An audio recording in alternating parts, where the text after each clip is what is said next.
Ok, vamos entonces a la clase correspondiente en esta hermosa tarde. Seguimos, clase número 5 de la guía, la segunda del día de hoy. Vamos a ver el método, oiga, el único, el método único para la interpretación correcta de la Sagrada Escritura. Ya le mostré los dos a no usarse.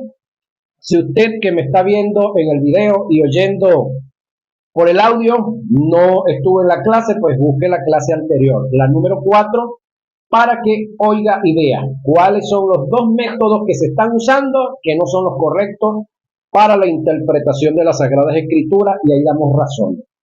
Entonces, el método a usar es método gramático, histórico o literal. El método gramático histórico es un método de exégesis, ¿sí? Es un método de exégesis objetiva, pues se tiene como único fin hallar el significado de un texto sobre la base de lo que sus palabras expresan en el sentido llano y simple, a la luz del contexto histórico en la que fue escrito. Este es el método que hace una exégesis de las escrituras sagradas. ¿Por qué gramático? La Biblia fue escrita en lenguaje que tiene como componente letras, sílabas, palabras, oraciones, que sin lugar a dudas tiene una gramática, por lo tanto se debe estudiar bajo las reglas y principios de los idiomas en los que fue escrita, tomando en cuenta la gramática en el idioma que se escribió. Muy importante pararle a esto. Juan 1:11 dice, escuche, a lo, sin S, a lo suyo vino, más los, con S, suyos no lo recibieron. Pero la mayoría hemos leído, a los suyos vino, más los suyos, le metemos S donde no hay. Y esa S me cambia todo. Juan 1:11 dice, a lo suyo, es decir, a su oficio, para lo que fue preparado, para lo que se planificó, vino, hablando de Jesús. Ajá, a lo suyo, a lo, sin S, a lo suyo, vino, más los, ahí sí los, suyos, es decir, los de su clase, los de su nivel, no le recibieron, más a todos los que le recibieron, les dio potestad de ser hechos hijos de Dios. Entonces, la gramática, señoras y señores, juega un papel importantísimo en la interpretación de las escrituras. Oiga, la gramática, no lo dramático. Son dos cosas muy diferentes. Cuando hablamos de el pecado, el, uno, los, singular, plural. ¿Sí? Entonces, ahí hay que entender, hay que usar la gramática, señoras y señores, por lógica y por regla, para poder interpretar ciertos detalles. ¿Por qué histórico? La Biblia relata la intervención de Dios en la historia de la humanidad. Por lo tanto, es de suma importancia considerar en qué momento de la historia y bajo qué circunstancias se escribió y se registró lo que está recopilado en el texto sagrado. Es imprescindible entender un autor, e interpretar sus palabras correctamente, a menos que se le considere a la luz de su fondo histórico, la idiosincrasia, las culturas, sus tiempos, entre otros. La Biblia, en la mayoría de sus partes, fue escrita en una cultura orientales, y es bajo esa cultura que se debe analizar. En Antioquía se reunieron hombres piadosos y maestros de la palabra, quienes siguieron los pasos de Esdras, de Cristo y los apóstoles en la interpretación de las escrituras. Estos maestros fueron Teodoro de Tarso, Crisóstomo y Teodoro de Mosuestia. Teodoro de Mosuestia fue considerado el más capaz, el más dedicado y el más lógico representante de la escuela gramática histórica. Es prácticamente el escritor más antiguo de hermenéutica. Teodoro aplicó las reglas del contexto, el significado de las palabras, la historia, el lenguaje figurado, la gramática, la hilación del pensamiento, el texto con su contexto, las culturas, las costumbres, los pasajes paralelos, la etimología de los términos, el emisor, el receptor, el cronista, la comunicación, la causa de la comunicación, la armonía profética, entre otros. El método literal de interpretación es aquel que da a cada palabra el mismo significado básico, fundamental y exacto, el cual se le daría en su uso normal, ordinario y acostumbrado, bien sea por escrito, al hablar o al pensar. Se denomina método gramático histórico para hacer hincapié en el hecho de que el significado debe determinarse tanto por la consideración gramatical como la historia. Es decir, cuando Jesús dice, yo soy el pan vivo que descendió del cielo, todo el mundo conocía el pan en esa zona. Pero se cuenta la historia que un grupo de intérpretes están trabajando evangelismo en una zona indígena en la cual nadie conoce el pan. Nadie sabe qué es pan. Conocen, en el caso de las raíces, todas las raíces que ellos comen, lo que uno llama ñame, batata, ocumo, apio, creo que dije yuca, ¿no? Yuca, el otro, el guaje que se da en el campo y algunas otras más que no conocemos, todo para ellos es batata. Entonces uno de los traductores dijo, bueno, vamos a colocarle aquí, él es la batata viva que descendió del cielo, hablando de Jesús. ¿Qué están buscando? Que ellos entiendan. Así como en la otra se escribió, él es el pan vivo que descendió del cielo, porque ellos se alimentaban de qué? Ok, y si aquí hicieran la traducción, él es la arepa viva que descendió del cielo, ¿no cree usted que pudiéramos entender con más facilidad? Pero claro, ya aquí se conocía el pan y nos colocaron pan. Pero si aquí, con el Estado Falcón, nos colocan, él es la arepa viva que descendió del cielo, excelente. Más entendible. Entonces, el detalle tiene que ver con la gramática y la historia. John Whitten Pentecost, un reconocido teólogo del siglo XXI, cita y enfatiza varios argumentos en defensa del método gramático histórico y lo denomina confiable por algunas razones que a continuación las voy a describir. Oiga, el significado literal de las oraciones es la forma normal de todos los idiomas. La mayor parte de la Biblia, en su 80%, tiene significado adecuado cuando se interpreta literalmente, ya que en su mayor contenido se escribió en un sentido literal. Este método es el único obstáculo cuerdo y seguro para las imaginaciones de hombres que vienen o viene por causa de la alegoría. Este método hace prevalecer, oiga, la realidad sobre la forma y la apariencia. Por cuanto Dios dio su palabra en inspiración a hombre, es de esperarse que su revelación fuese dada en términos tan exactos y específicos que sus pensamientos fuesen iluminados, comunicados y comprendidos con exactitud cuando fuesen interpretados de acuerdo con las leyes de la gramática y la dicción. El método alegórico rompe con el principio gramatical porque sencillamente se está alegando.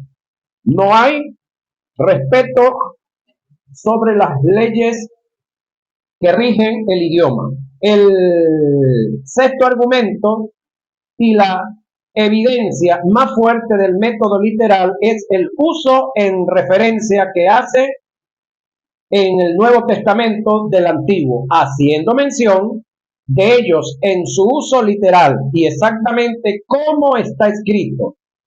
Como ejemplo de esto, tenemos las profecías anunciadas por el Antiguo Testamento con relación al nacimiento, oiga, vida, ministerio, muerte y resurrección de Cristo.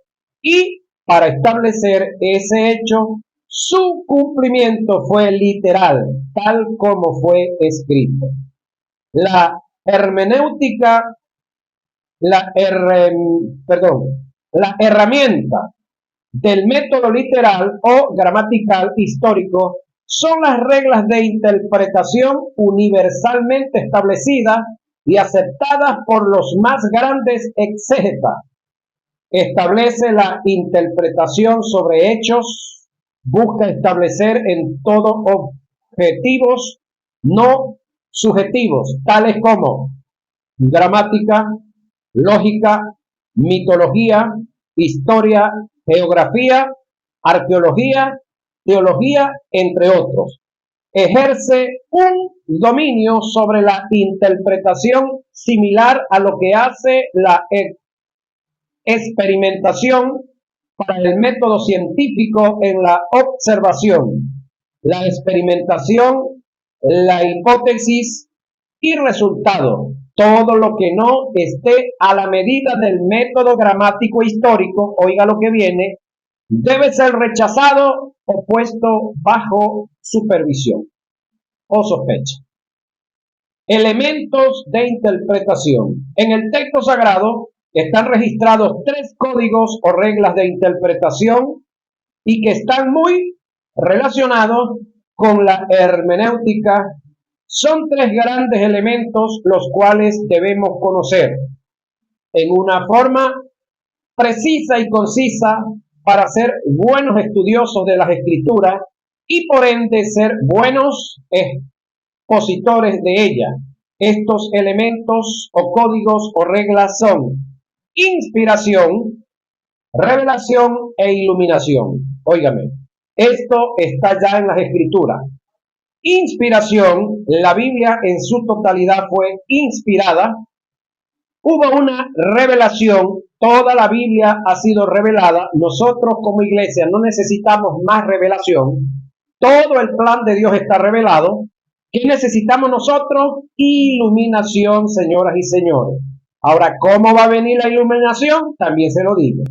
Analicemos cada uno de ellos, no sin antes poner los registros que nos presentan el texto sagrado. Perdón, en relación con estos grandes principios de interpretación. Oiga, antes bien, como está escrito, cosa que ojo no vio, ni oído oyó, ni han subido en corazón de hombre, son las que Dios ha preparado para los que le aman.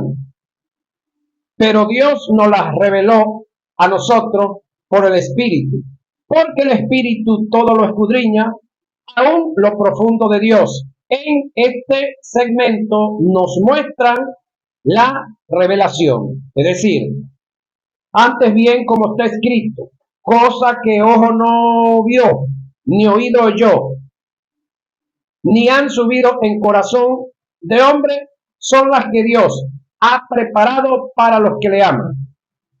Sin embargo, aquí ya está aclarado, pero Dios nos las reveló a nosotros, hablando Pablo, por el Espíritu, porque el Espíritu todo lo escudriña, aún lo profundo de Dios. Ya aquí está mostrado lo que en este segmento nos muestra la revelación, porque ¿quién de los hombres sabe las cosas del hombre sino el Espíritu del hombre que está en él?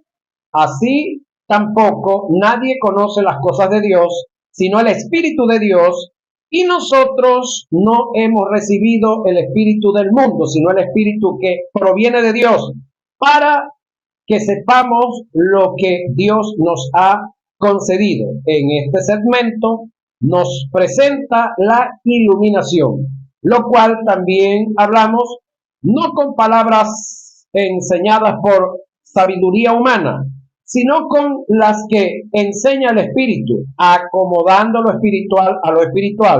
En este segmento nos exhibe la inspiración, primera a Corintios, perdón, 2, 9 al 12. A continuación voy a hacer un análisis desde el punto de vista etimológico de los términos que se utilizaron del griego en el texto sagrado para hacer referencia a la inspiración y así dar por entendido la gran importancia que se tiene para la interpretación bíblica el conocer las propiedades, y valores de cada uno de ellos. Oiga lo que viene ahora, préstale mucha atención. Inspiración. Hay dos términos en el griego con diferentes características y valores para hacer referencia a la inspiración y que a su vez demarcan dos tipos de inspiración. Es de suma importancia para el estudioso de las escrituras el conocer la diferencia que hay en ambos para hacer una investigación acertada a la verdad registrada en los textos sagrados. Voy a hacer una definición etimológica y conceptual o conceptualizar cada uno para notar la diferencia. Esto que viene, te lo recomiendo, apréndaselo de memoria. Inspiración bajo el término teoneusto. Se escribe Theopneustos. Teoneustos. Es un término compuesto. Teo, Dios. Neusto, respirar. Es usado en las sagradas cartas que escribe el apóstol Pablo a Timoteo en el capítulo 3, verso 16, en contraste a los escritos seculares. Este tipo de inspiración, bajo este término, indica en su etimología el poder sobrenatural que Dios le dio a los hombres por su espíritu para que hiciesen registro de las cosas tal y como sucedieron.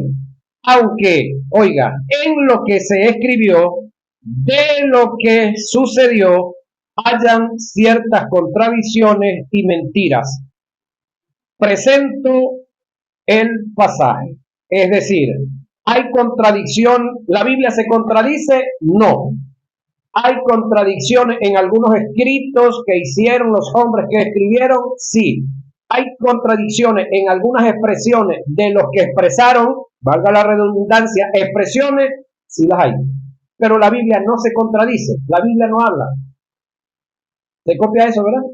La Biblia no habla, por lo tanto ya no se contradice. Lo otro, la Biblia o la palabra Biblia no aparece en el libro por dentro, aparece por fuera. Alguien se la colocó. Eso tiene su razón. Ahora, toda la escritura es inspirada por Dios y útil para enseñar, para redarguir, para corregir, para instruir en justicia, a fin de que el hombre de Dios sea perfecto, enteramente preparado para toda buena obra. Segunda a Timoteo 3:16. Cabe destacar que este tipo de inspiración está de parte de Dios, dado por su espíritu, en que los hombres escribieron, oiga, exactamente las cosas como sucedieron y se dijeron, aunque en lo que sucedió, de lo que los hombres hicieron y dijeron, se dieron ciertas mentiras y contradicciones. Esto da la posibilidad, oiga, de que hayan contradicciones en lo que está escrito en la Biblia. Sí, eso es correcto. De lo que los hombres hicieron y dijeron, pero nunca vas a conseguir una contradicción en lo que está escrito en el texto sagrado bajo la inspiración en Teoneusto de lo que Dios dijo o los hombres hicieron y dijeron, dirigidos por Dios. Por igual, nunca vamos a conseguir una contradicción ni una mentira en lo que está registrado en las Sagradas Escrituras, atribuido al conjunto de la deidad, ni a los ángeles, ni a los profetas que hablaron bajo dirección de Dios, bajo la inspiración denominada fenómeno, que es la otro tipo de inspiración. Vamos a dar ejemplo de la inspiración dada bajo un teoneusto. Más adelante explico la inspiración en fenómeno. Ejemplo, Andrés dice que el pez tiene 5 patas. Dios inspira a José para que escriba lo que Andrés dijo. ¿Sí? La pregunta es verdad que el pez tiene 5 patas? Ni patas tiene. No, es totalmente falso. Pero es una verdad que Andrés lo dijo, claro, por supuesto. ¿Es responsable Dios que Andrés dijo que el pez tiene 5 patas? Reitero, ni patas tiene, pero Andrés lo dijo. ¿Sí? Ahora, la inspiración de parte de Dios está en que Dios tiene cuidado de que se escriba exactamente lo que dijo Andrés. ¿Sí? Lo que Andrés dijo, aunque lo dicho por Andrés contenga ciertas mentiras y contradicciones. Es decir, Dios reconoce o Dios responde porque se escriba exactamente lo que Andrés dijo, pero no es responsable por lo que dijo Andrés. Esto es inspiración bajo el término teoneusto. Caso de nuestro amigo Abraham. Mira a su esposa y le dice, mi amor, tú eres muy hermosa, tú eres muy bella, pero tenemos que ir a donde el rey fulano de tal. Y a mí me van a matar si yo digo que tú eres mi esposa. Así que vamos a decir que tú eres mi hermana. ¿Ustedes lo han leído? Sí. La pregunta es, ¿se inspiró Abraham para decir eso? Sí. ¿En qué se inspiró? En la belleza de su esposa y en el miedo que él tenía de morir. Ahora, Moisés, que escribe varios años después, ¿quién inspiró a Moisés para que escribiera eso? El Espíritu Santo. ¿Es responsable el Espíritu Santo de las mentiras y las contradicciones de Abraham? No. Sin embargo, esta palabra tiene doble inspiración. ¿Cómo así? La inspiración que hizo Dios para decirle al escritor, en este caso se cree que es Moisés, y la inspiración personal que tuvo Abraham para decir lo que dijo y hacer lo que hizo. ¿Se copia? Clarísimo, ¿verdad? Ajá. Entonces Dios no es responsable de las mentiras de Abraham ni de las contradicciones tampoco. Es responsable de que escribiera el que escribió el libro exactamente lo que dijo el hombre, aunque estuviera pelado. Al no conocer este tipo de inspiración, se corre el riesgo de atribuirle a Dios verdades que están escritas en el texto sagrado, pero que no registran la verdad dictaminada y absoluta de Dios. A continuación, dar ejemplos bíblicos. Ejemplo bíblico que corroboran lo antes dicho. Ejemplo. Según el relato bíblico que está registrado en el libro de Job, Dios quita lo que da. Según Job. Vamos a ver. Tome en cuenta que en este registro hay una verdad escrita tal como lo dijo el emisor, que es Job, y como lo registró el cronista, Moisés. Según la tradición, se cree que es Moisés el que escribe el libro de Job, que de paso el libro de Job es el libro más antiguo escrito, aunque los hechos y los dichos del libro de Job están después de Génesis, pero el libro se cree que tiene 50 años más viejo que Génesis. Es el libro más antiguo escrito de la Biblia.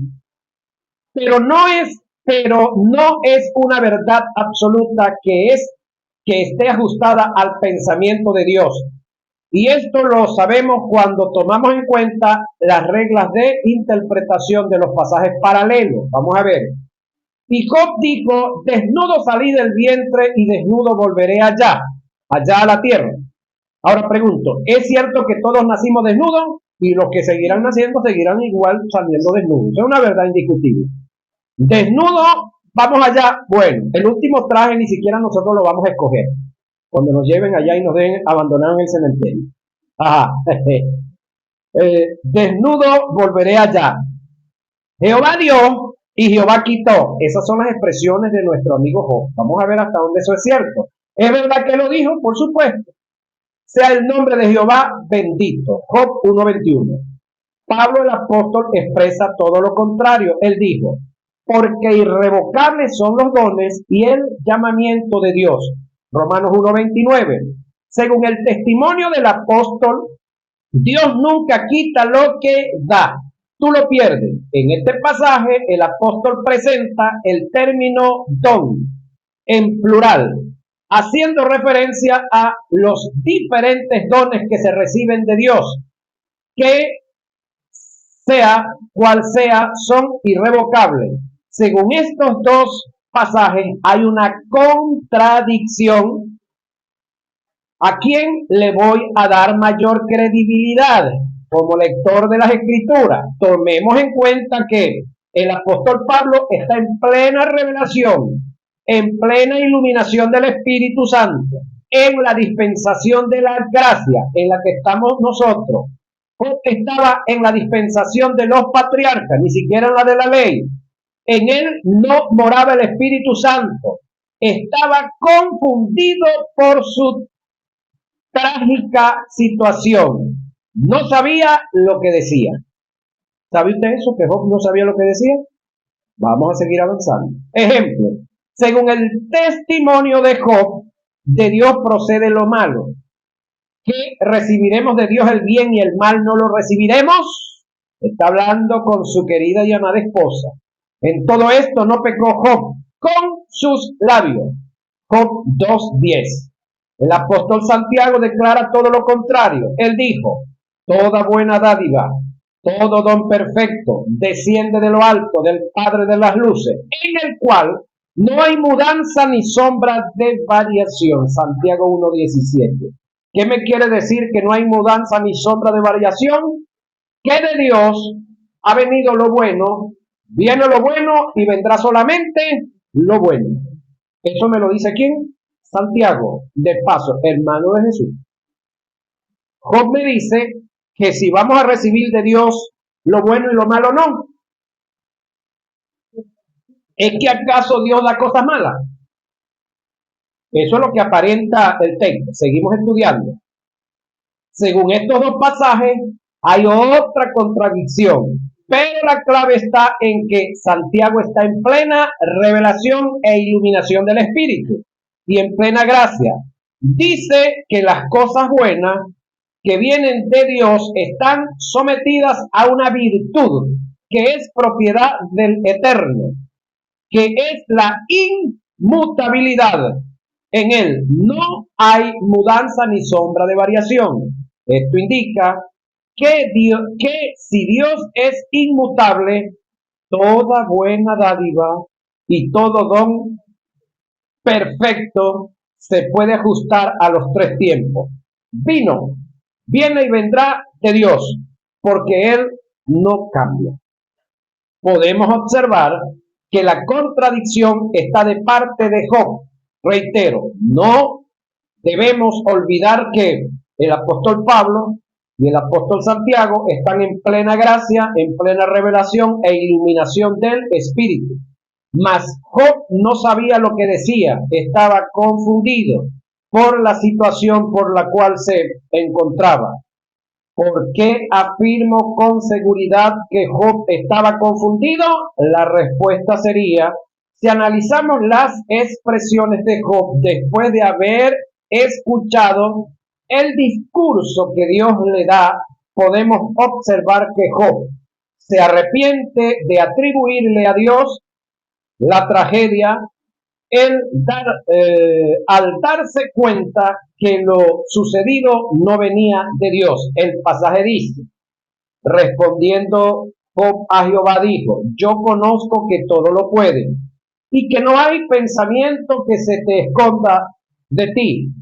¿Quién es el que oscurece el consejo sin entendimiento? Por tanto, mira lo que dice el amigo Job, yo hablaba lo que no entendía, cosas demasiado maravillosas que yo no comprendía.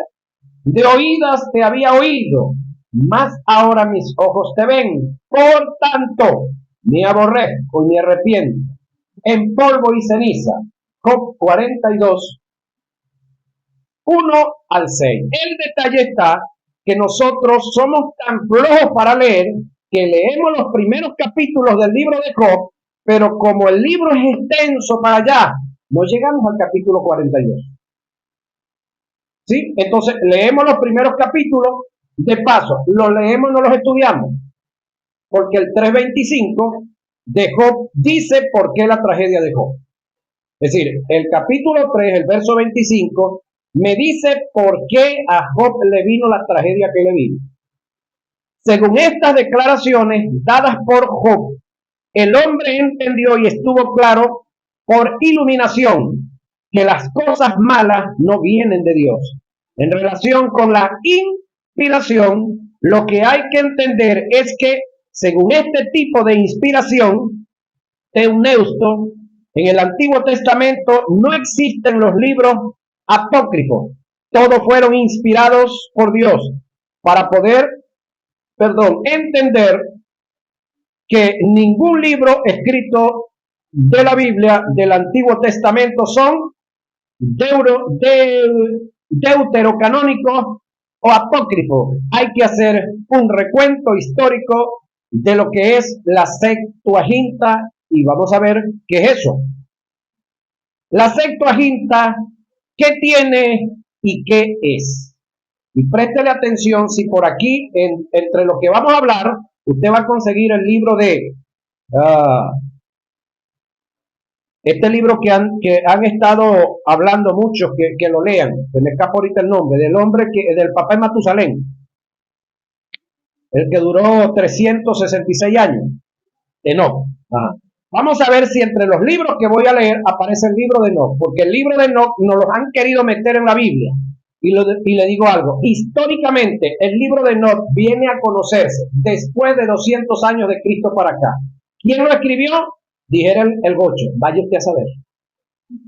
Después de Cristo para acá, 200 años después, es que se comienza a hablar del libro de Enoc. Entonces, si el libro de Enoc hubiese sido inspirado y hubiese sido escrito por Enoc, como muchos dicen, que pasó en el arca de Noé y que llegó para acá, bueno, ese libro debiera estar aquí, vamos a ver si está. La Septuaginta, ¿qué contiene y qué es?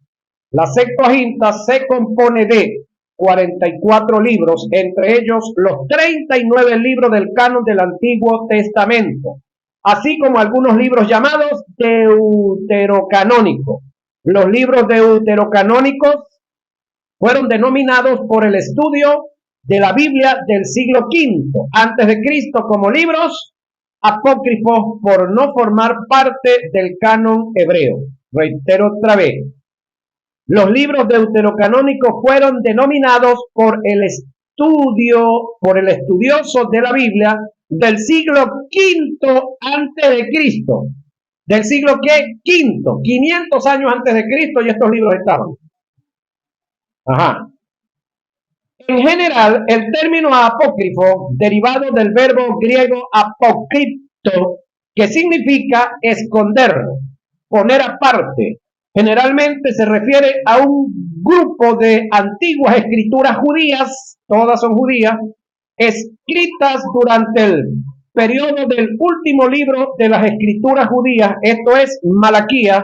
Los libros apócrifos incluyen Judith, Tobit, Baruch, Sirac o Eclesiástico, la sabiduría de Salomón 1 y 2, de Macabeo, los 2 libros de Esdras, anexos al libro de Esther, unidos al libro de Daniel y a la oración de Manasés.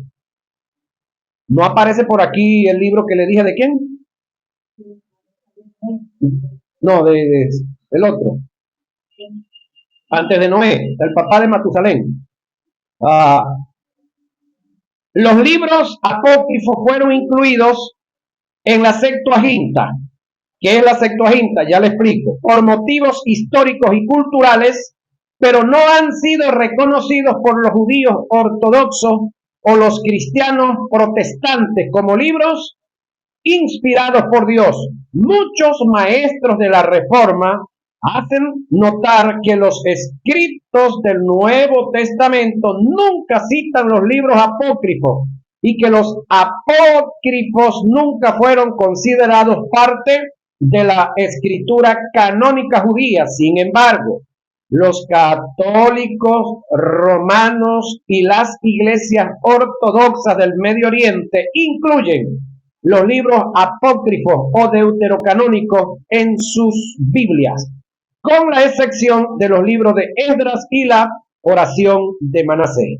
La verdad del caso en relación con estos libros apócrifos llamados deuterocanónicos es que el apóstol Pablo dice con toda seguridad que estos libros fueron inspirados por Dios mediante el Espíritu Santo. Citemos el pasaje. Oiga, toda la escritura. ¿Cuál toda la escritura, Pablo? La que existía para el momento que Pablo estaba vivo. Es inspirada por Dios y útil para enseñar, para redarguir, para corregir, para instruir en justicia. Segunda a Timoteo 3:16. Y Pablo me está hablando desde la escritura que ya estaba.